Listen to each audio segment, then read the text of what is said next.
Emma Everett had shown exactly 99 houses to the most infuriating man she had ever met. And if he rejected one more property, she was going to lose her mind along with her commission. "The natural light is all wrong," Owen Garrison said, standing in the middle of a $12 million penthouse with floor-to-ceiling windows overlooking the Pacific Ocean. His dark hair caught the California sun as he turned, his tailored suit fitting him perfectly. At 32, he moved through spaces like he owned them, which, given his net worth, he practically could. Emma pressed her lips together and forced a smile. She was 28, had been in real estate for 5 years, and had never encountered a client quite like this. "Mr. Garrison, this is the most sought-after building in Los Angeles. The light is objectively perfect." "Not for me," he said simply, those gray eyes meeting hers with an expression she could not read. "Next one." That had been 3 weeks ago.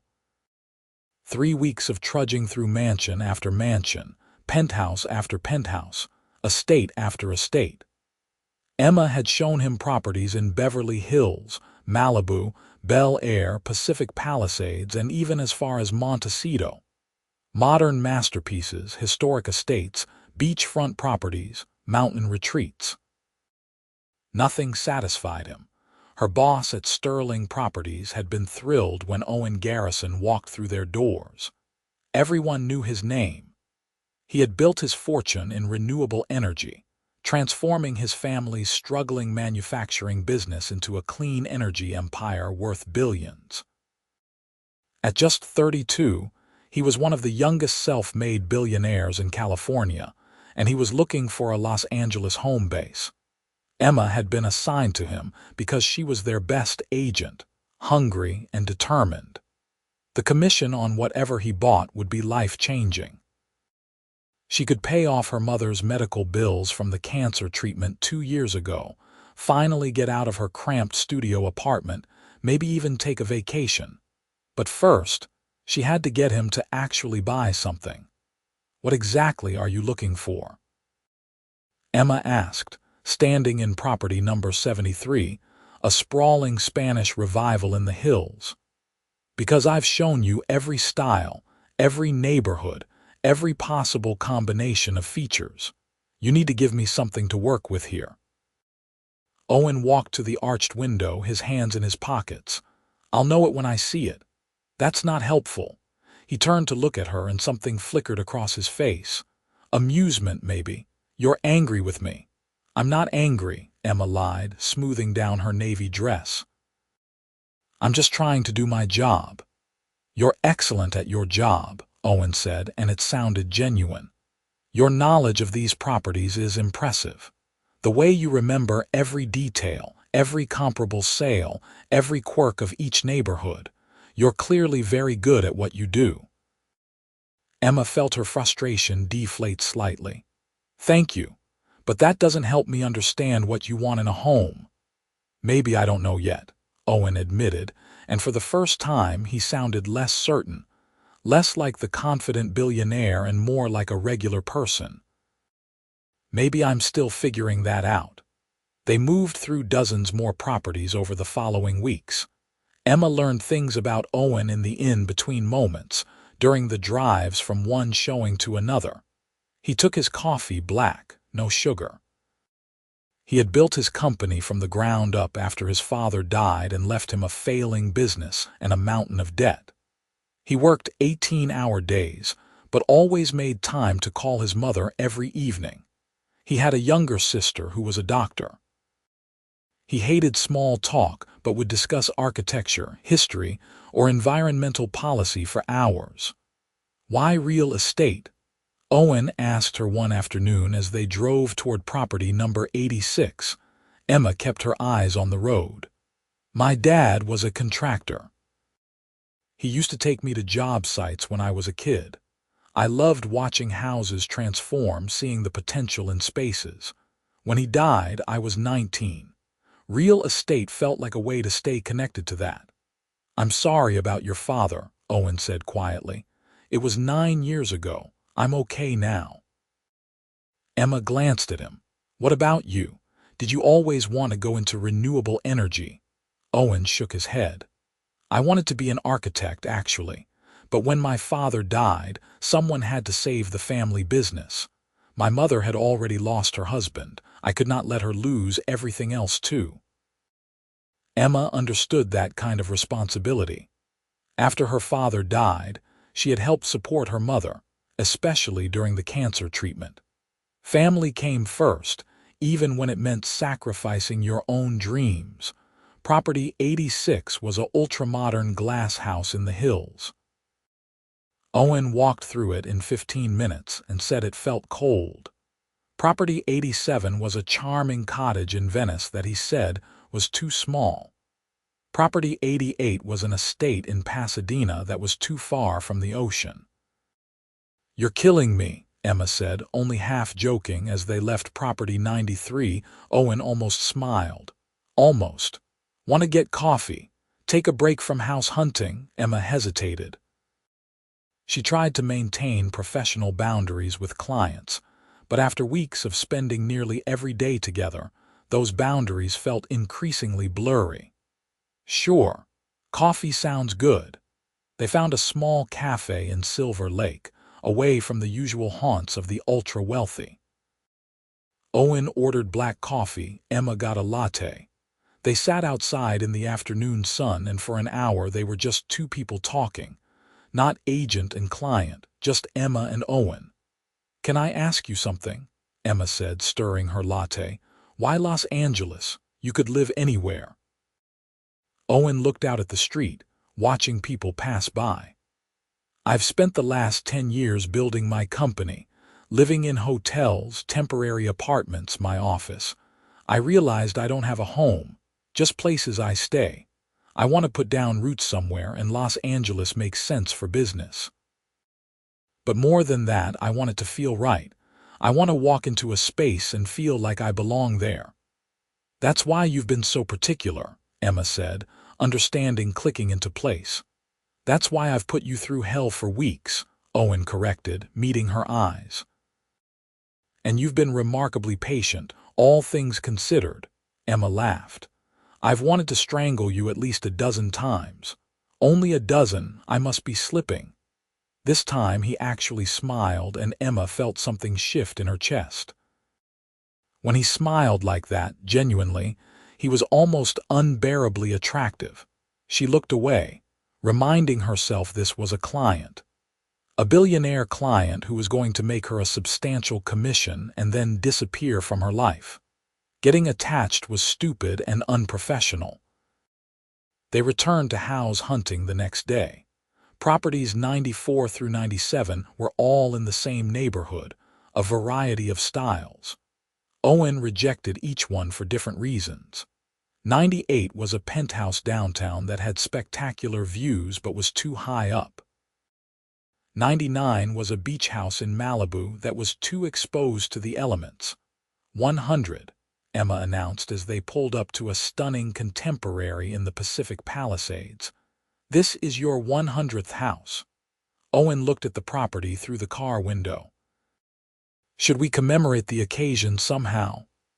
By you actually buying this one, Emma suggested, but Owen did not buy that one either. He walked through the 6,000-square-foot masterpiece and said something about it did not feel right. The same thing he had said about the previous 99 properties. Emma stood in the driveway after he rejected it, the afternoon sun warm on her shoulders, and felt her professional composure finally crack. I don't know what else to show you. I've shown you everything on the market in your price range. Everything. We've exhausted the options. Owen leaned against his black Tesla, studying her. I've been thinking, he said slowly. In all these weeks, all these properties, you've never told me what you thought of them. Emma blinked. What I thought? I'm not the one buying. But you've seen hundreds of houses in your career. You must have opinions. Favorites. Owen crossed his arms. If money were no object, which one would you have chosen? Emma opened her mouth to give some professional non-answer, but Owen held up a hand. I want your real answer, not your agent answer. Emma thought about it, running through all the properties they had seen. The mansions, the penthouses, the estates. So many of them were objectively stunning architectural marvels, incredible investments. But if she were choosing for herself, if she were picking a home and not just a property? None of them, she admitted. Owen raised an eyebrow. None of the 100 houses I've seen. They were all impressive, but a home is different than an impressive property. Emma hesitated, then decided to just say it. There's this house I drive past sometimes. It's not listed through my agency, and honestly, I don't even know if it's for sale, but I've always loved it. Show me, Owen said immediately. Emma shook her head. It's not what you're looking for. It's not modern, it's not massive, it's not in a trendy neighborhood. Emma.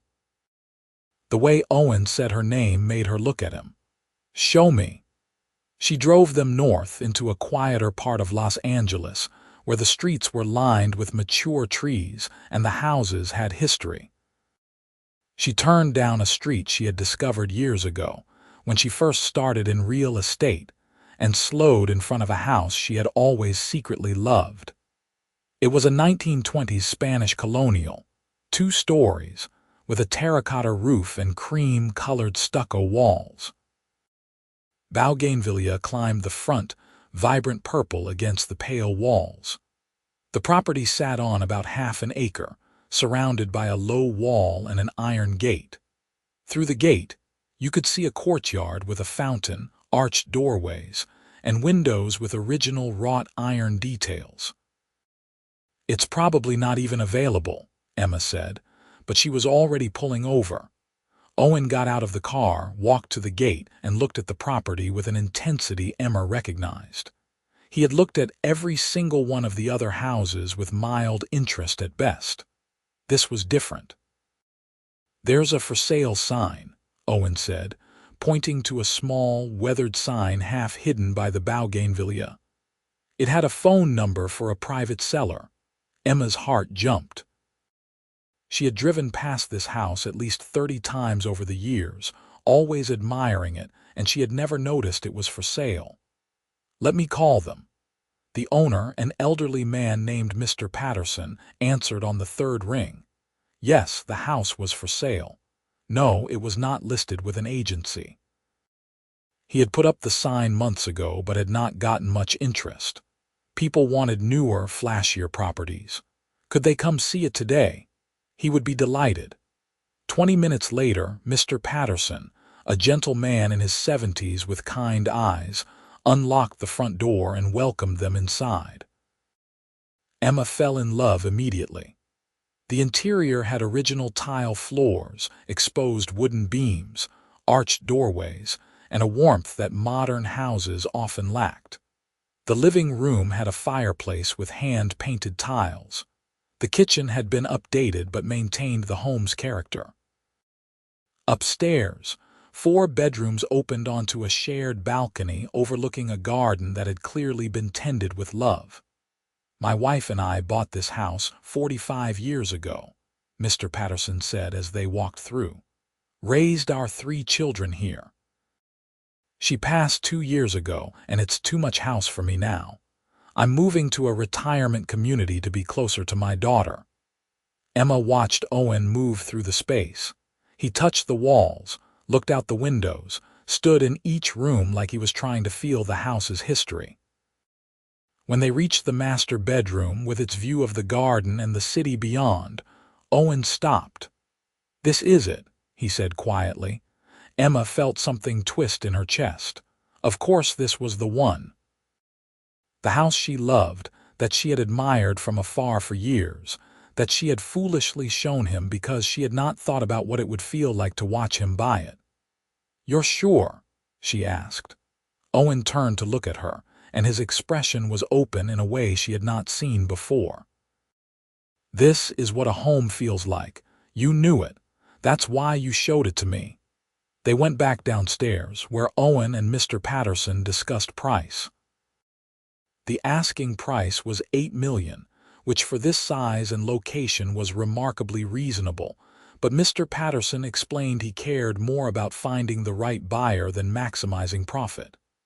"You have a family?" Mr. Patterson asked Owen. "Not yet," Owen said, "but I hope to someday." "This feels like a house meant for a family." Mr. Patterson smiled. "It is. It absolutely is. My children learned to walk in that living room. We had birthday parties in the garden. My wife painted in the studio off the kitchen. Houses absorb the love you put into them." He looked at Owen carefully. "I think you understand that." Owen nodded. "I do." They shook hands. Owen would have his lawyer draw up the paperwork. All cash offer, closing in 30 days. Emma should have been ecstatic. She had finally gotten her impossible client to buy a house. The commission, even on a private sale if she could negotiate it, would be substantial. This was what she had been working toward for weeks. Instead, she felt hollow. Owen drove her back to her car in the Palisades where they had left it hours earlier. The sun was setting, painting the sky orange and pink. "Thank you," Owen said as she reached for the door handle, "for showing me that house, for knowing what I needed better than I did." Emma forced a smile. "That's what you pay me for, Emma." Owen's hand caught her wrist gently, stopping her from getting out. "Can I take you to dinner, to celebrate?" "That's not necessary," Emma said, even though part of her desperately wanted to say yes. "I know it's not necessary. I want to." Owen's gray eyes searched hers. "Please." Emma should have said no, should have maintained professional distance, should have protected herself from whatever this was that had been growing between them over the past weeks. "Okay," she said instead. "Dinner." Owen took her to a small Italian restaurant in Santa Monica, the kind of place that did not care if you were a billionaire or a teacher or a real estate agent. They sat at a corner table, drank wine, shared pasta, and talked for hours. "What will you do now?" Emma asked. "Now that you've finally found your house," Owen twirled his wine glass. "Move in. Actually try to have a life outside of work. My company practically runs itself now. I have good people in place. I need to figure out what living actually looks like." "That sounds nice," Emma said wistfully. "What about you? What do you want?" Emma thought about it. "I want to pay off the last of my mom's medical bills. I want to not live in a 400-square-foot studio. I want to take her on a vacation, somewhere warm. She's never been out of California." She paused. "I want to find someone who looks at me the way my dad used to look at my mom, like she was the center of his universe." Owen was quiet for a moment. "That last one is the most important, isn't it?" "Yeah," Emma admitted. "It is." The silence that followed was charged with something unspoken. Emma could feel it, the tension that had been building between them for weeks, all the moments in empty houses, all the conversations in cars, all the times their eyes had met and held for a second too long. "I should go," Emma said, even though she did not want to. "It's late." Owen paid the bill and they walked out to where their cars were parked. The ocean breeze was cool, carrying the salt smell of the Pacific. "Emma," Owen said, and the way he said her name made her stop and turn. "I need to tell you something." Her heart was beating too fast. "What?" "The reason I rejected all those houses," Owen began, then stopped, running a hand through his hair in a gesture that seemed uncharacteristically uncertain. "God, this is harder than I thought." "Owen, what are you talking about?" He looked at her directly. "I knew by house 30 that I was just looking for excuses to spend more time with you." Emma's breath caught. "What? You're brilliant and funny and you care about things, about people. You argued with me about architecture and light and neighborhoods. You told me when you thought I was being ridiculous. You're not impressed by money or status. You're just yourself, authentically, and I have not met anyone like you."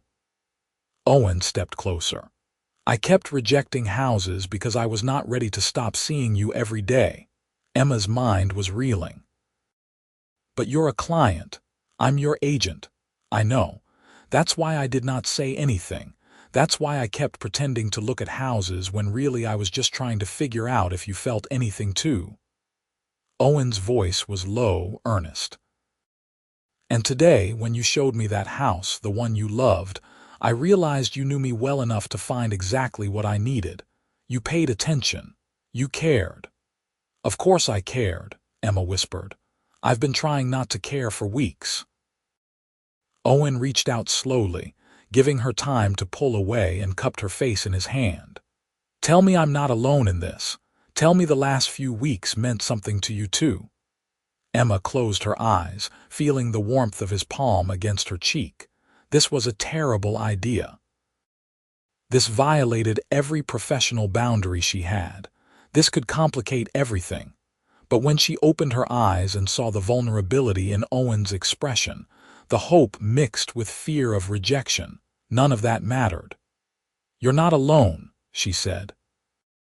Owen kissed her softly, carefully, like she was something precious. Emma's hands came up to his chest, feeling the solid warmth of him through his shirt. The kiss deepened, and Emma felt like she was falling and flying at the same time. When they finally broke apart, both breathing hard, Owen rested his forehead against hers. I want to do this right. I want to take you on actual dates. I want to introduce you to my mother. I want to see where this goes without the complication of business between us. The sale is not complete yet, Emma pointed out, but she was smiling. Then we will wait until it closes. 30 days. Owen pulled back to look at her. But after that, Emma Everett, I'm going to pursue you properly. Fair warning. Emma laughed, feeling lighter than she had in years. I think I can live with that. The next 30 days were strange and wonderful. Owen and Emma maintained professional distance during the day, handling the paperwork and details of the house sale. But they texted constantly, long conversations that stretched late into the night. They talked about everything: childhood memories, favorite books, fears, dreams, the future. Emma learned that Owen was terrified of failure, that he put enormous pressure on himself to live up to his father's memory. Owen learned that Emma had panic attacks sometimes, especially when she felt overwhelmed, and that she calmed herself by listing architecture facts. On day 12, Owen sent Emma a photo of paint swatches with the message, "Help me not make this house look terrible."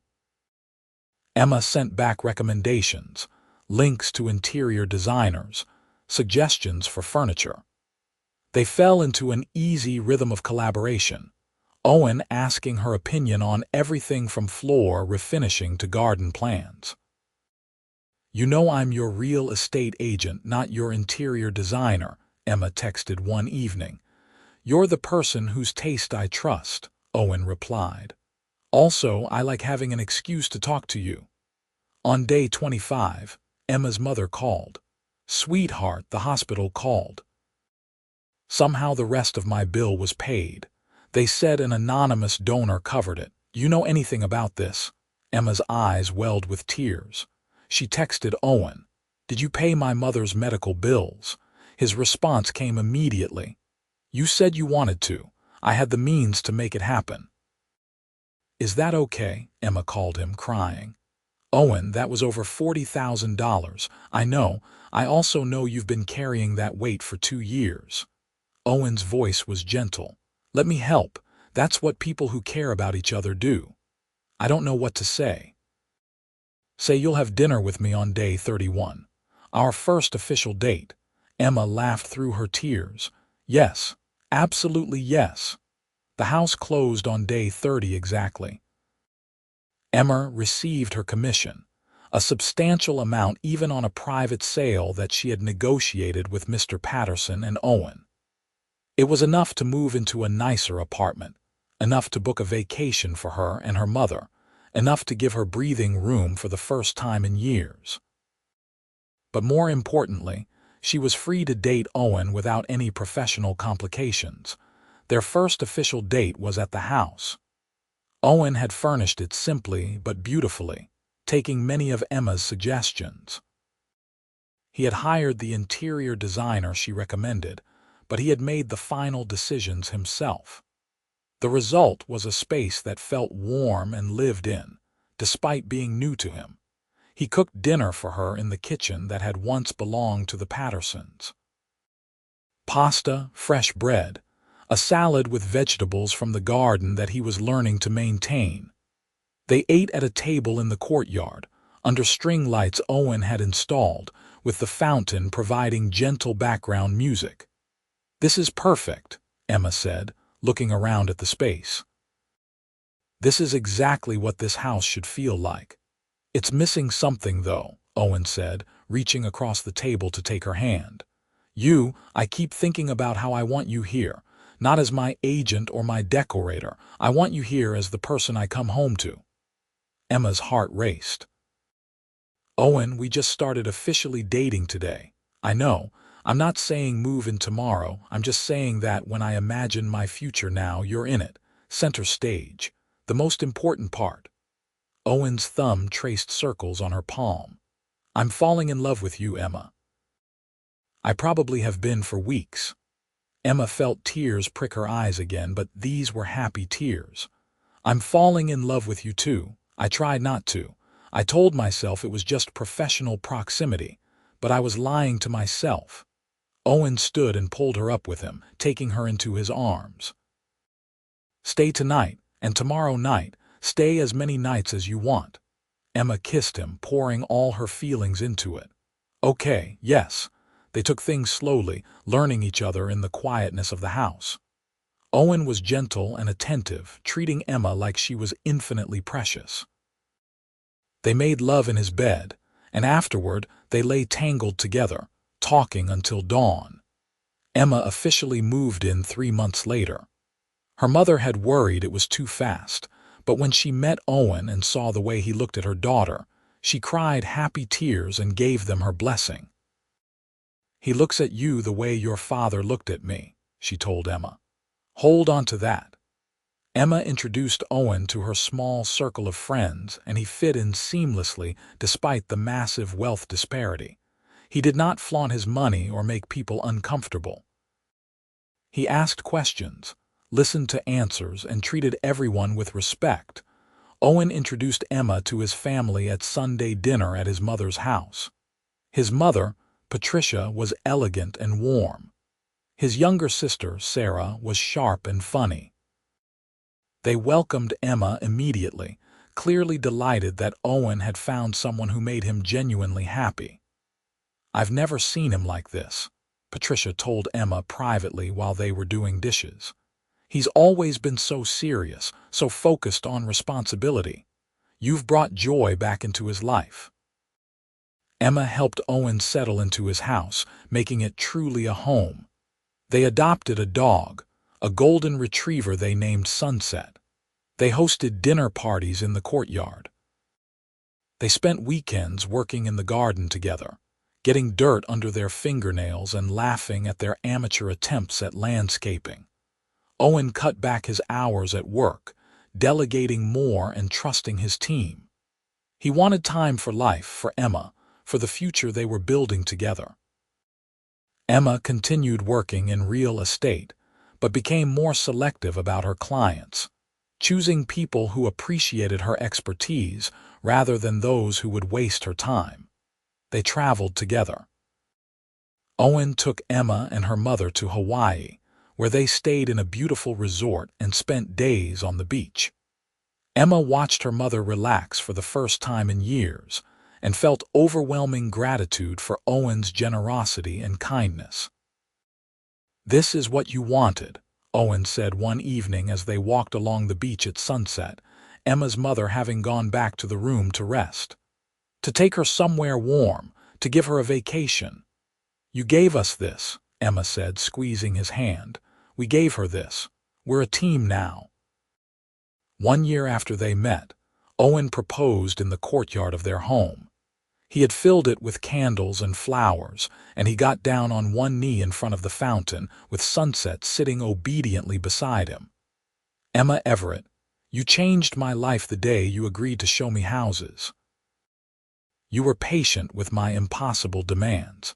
You understood what I needed before I did. You showed me that a home is not about square footage or impressive features. It's about love and warmth and the people you share it with."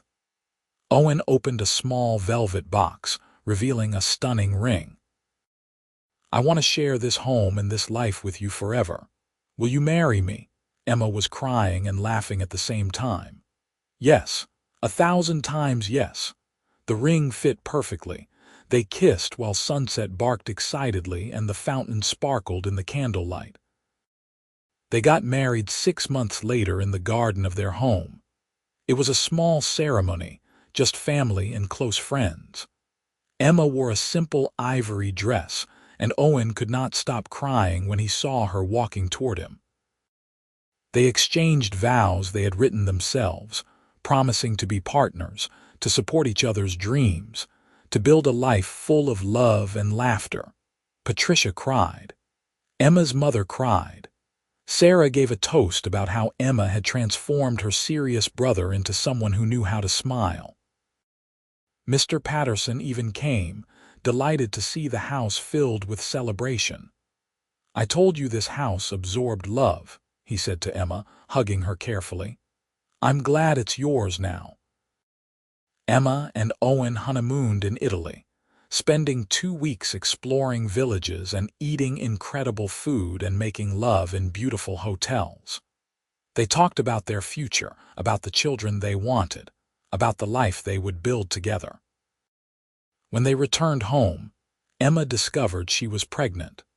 She took the test one morning while Owen was still sleeping, and when she saw the positive result, she sat on the bathroom floor and cried happy tears.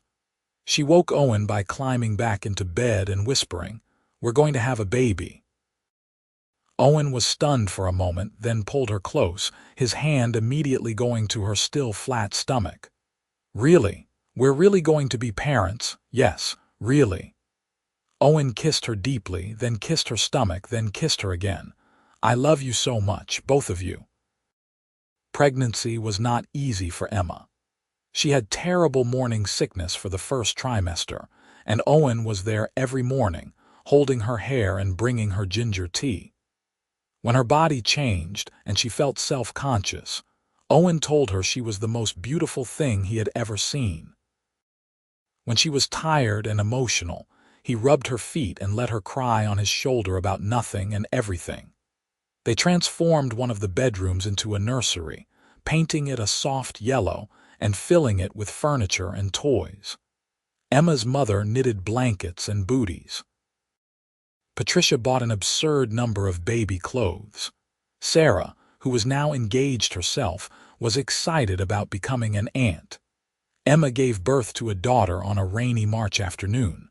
Labor was long and difficult, but Owen never left her side.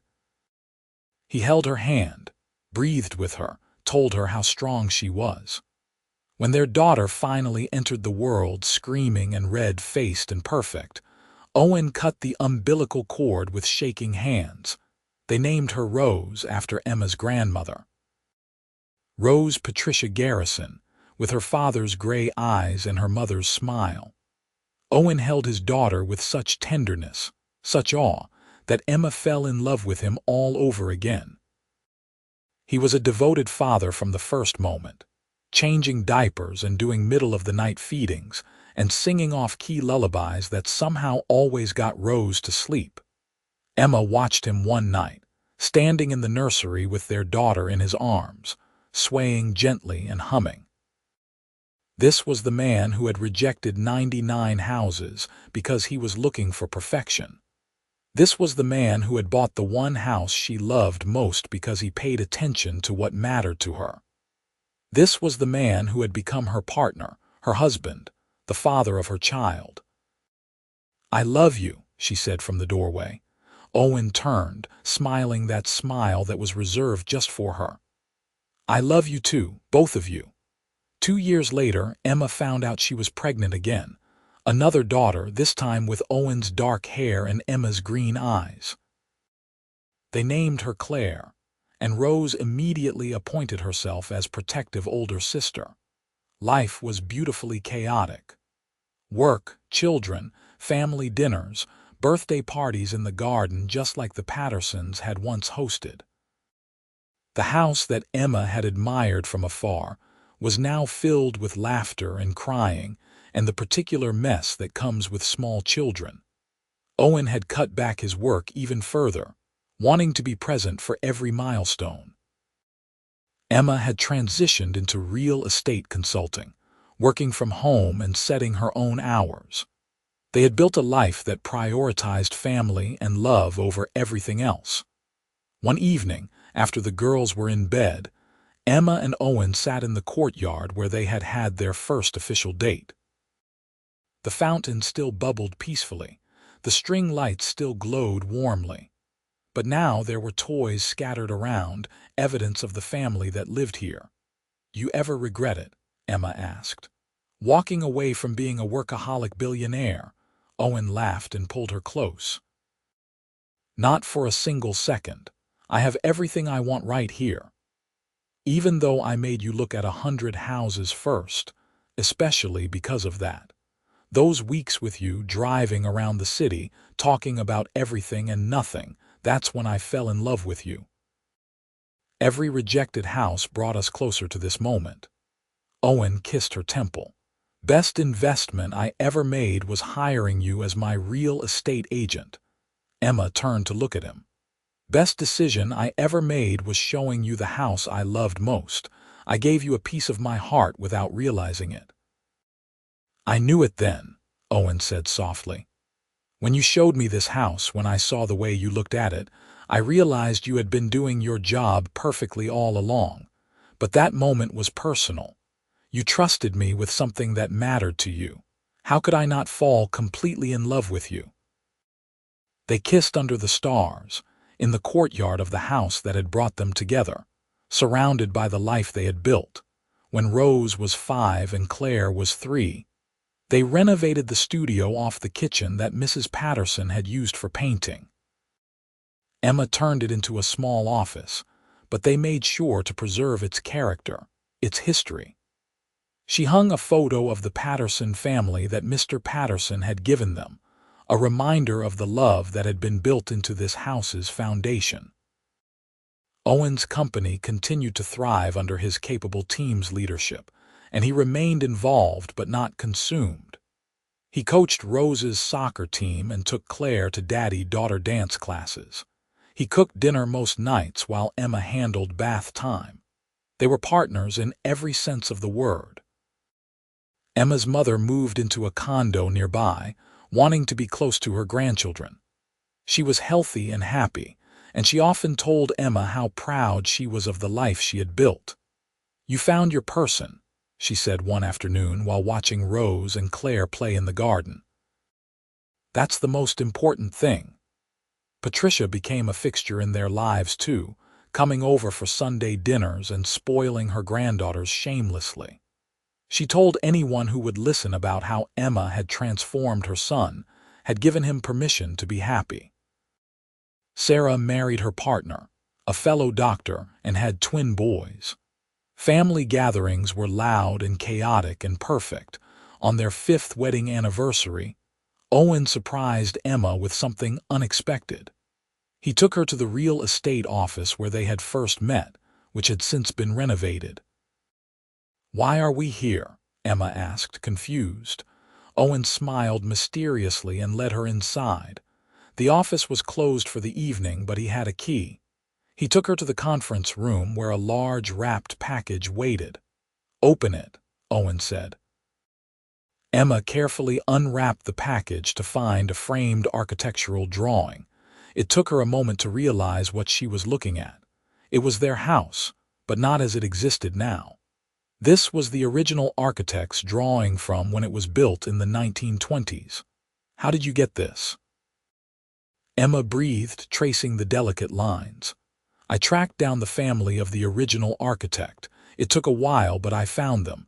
They had kept all his drawings." Owen came to stand behind her, his arms wrapping around her waist. "I wanted you to have this. A reminder that houses have stories, that they're meant to be filled with love and life." Emma turned in his arms, tears streaming down her face. "This is the most thoughtful gift anyone has ever given me." "You gave me everything," Owen said simply. "A home, a family, a reason to stop and appreciate life." This seemed like a small gesture in comparison. That night, after they returned home and hung the drawing in their bedroom, Emma and Owen made love slowly and tenderly. Afterward, lying in each other's arms, Emma thought about the journey that had brought them here. She had shown Owen 100 houses, and he had bought the one she loved most. But in doing so, he had given her so much more than a commission. He had given her a partner, a family, a future. He had seen her, really seen her, and had chosen her just as deliberately as he had chosen their home. "What are you thinking about?" Owen murmured, his fingers tracing lazy patterns on her shoulder. "How lucky I am," Emma said. "How a random assignment at work turned into the love of my life." Owen tilted her chin up to kiss her. "Nothing random about it. I walked into that office looking for a house and I found my home. You, this family, this life. You're my home, Emma. You always will be." Years continued to pass, marked by first days of school and lost teeth and family vacations. Rose grew into a confident girl who wanted to be an architect like her father had once dreamed of being. Owen encouraged her passion, spending hours teaching her about design and structure. Claire developed a love for gardening, working alongside her parents to maintain the beautiful grounds of their home. Emma watched her daughters grow in the house she had always loved, the house that had become the foundation of her family.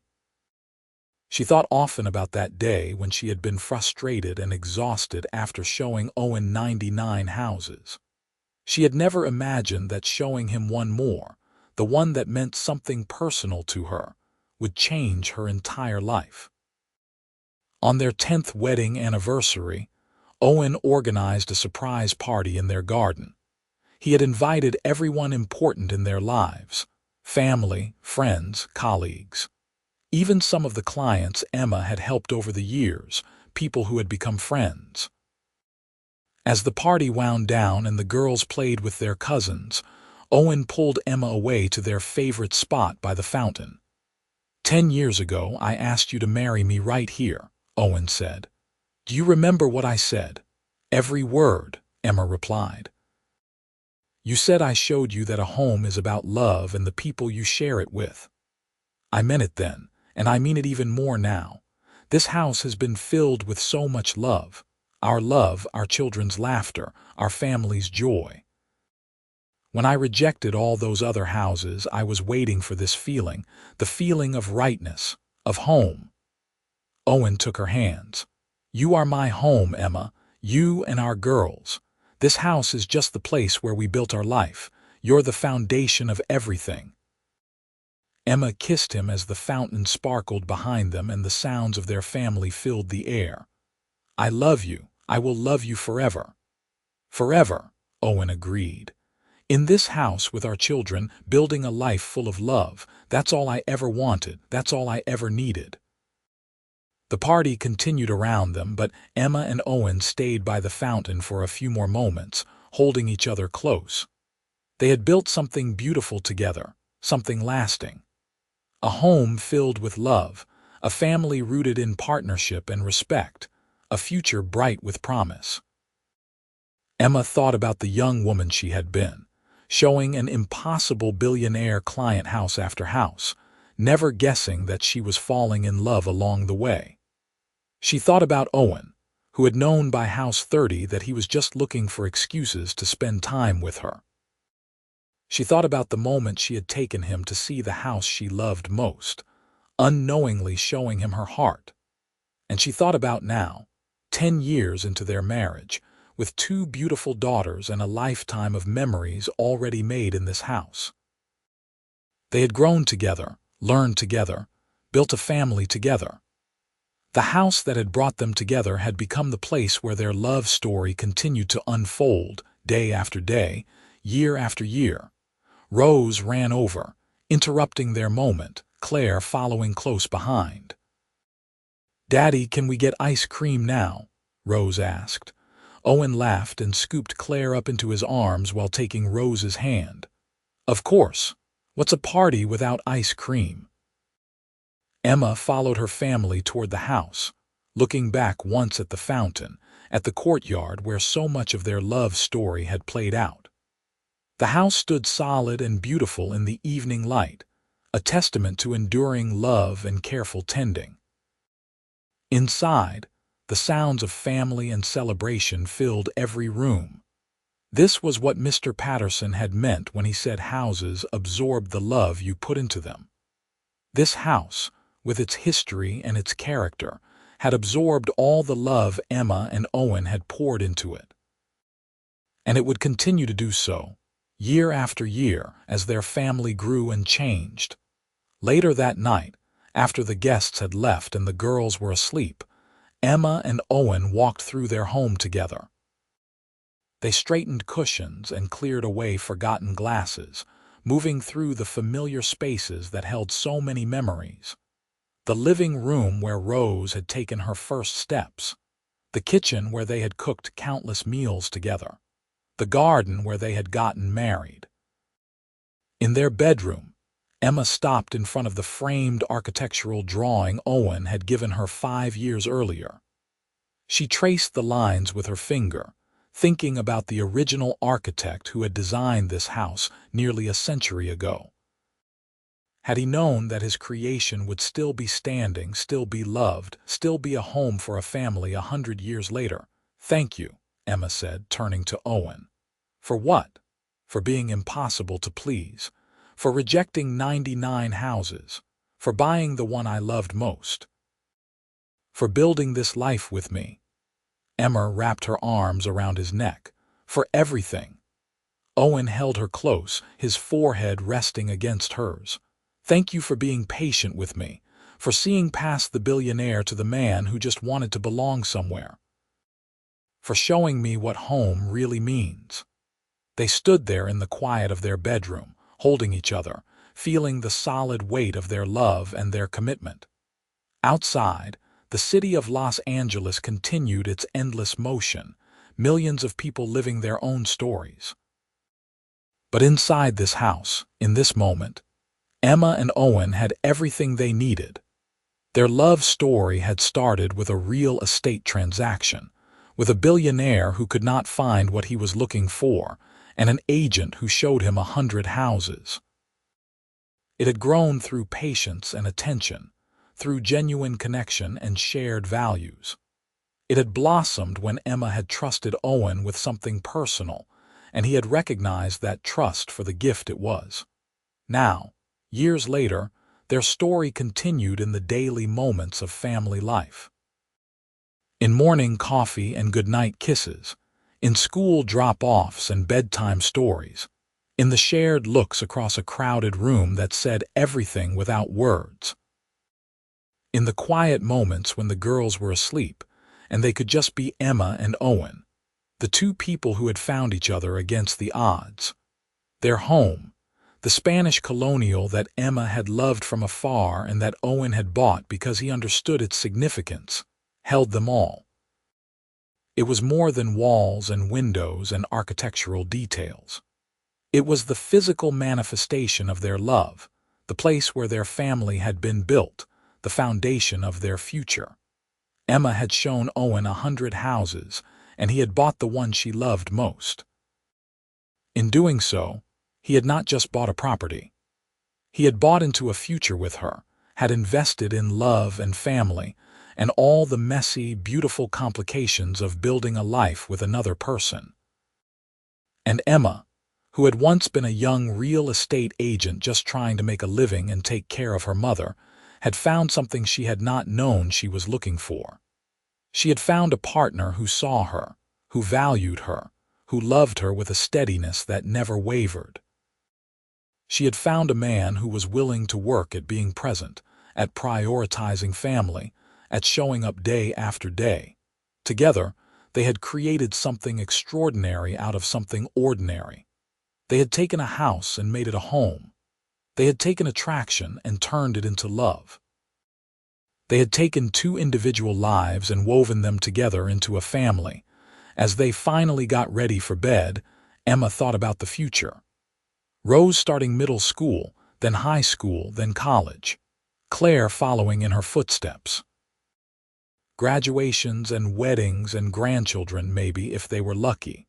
Years stretching ahead of them, full of possibility and promise. "What are you thinking about now?" Owen asked, catching her reflective expression. "The future," Emma said. "All the years we still have ahead of us in this house." Owen smiled and pulled her into bed beside him. "I can't wait. Every year with you gets better than the last. Every phase of our life together is my new favorite."